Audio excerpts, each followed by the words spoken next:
of the visit. All I know is that he's going to be here, like the newspaper said, between 11th and 12th. During that time he will visit here for a little while. But other than that, I have no other details.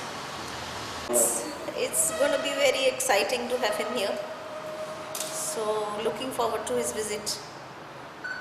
This is going to be a very short visit, but it'll be nice to have him home. Many years back, I must have been in college at that stage. I can't remember. At least 20, 25, if not more years ago. So that's at that time he came on an official visit, and I'm not sure if I don't think he managed to visit the house then. So after 30 years, Yeah, he'll be. No. I won't be seeing him after 30 years. I visited Portugal this summer.